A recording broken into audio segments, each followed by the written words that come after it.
नमस्कार, कलश रेसिपी मराठीमध्ये तुम्हा सर्वांचं खूप खूप स्वागत। आज आपण बासुंदी बनवणार आहोत।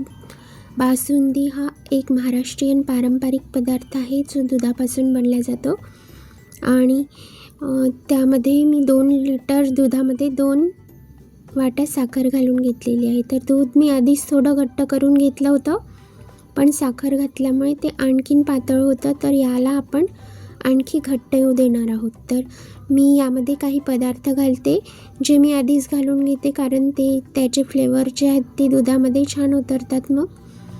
तर यामध्ये मी वेलची पूड घातलेली आहे, तसेच चारोळी तर बासुंदीमध्ये हवीच, आणि ड्रायफ्रूट्स घातलेले आहेत। त्यामध्ये मी काजू आणि बदामच घातलेले आहेत। तर काजू बदाम आधी घातल्याने ते थोडे सॉफ्ट होतात आणि छान लागतात मग खायला, दाताखाली येतात तर।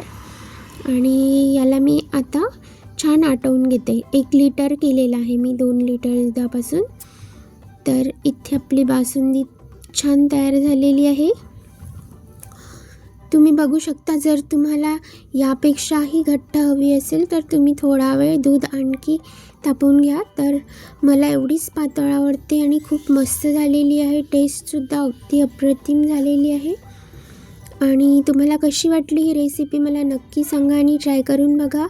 तर भेटूया आपण पुढच्या रेसिपीमध्ये। धन्यवाद।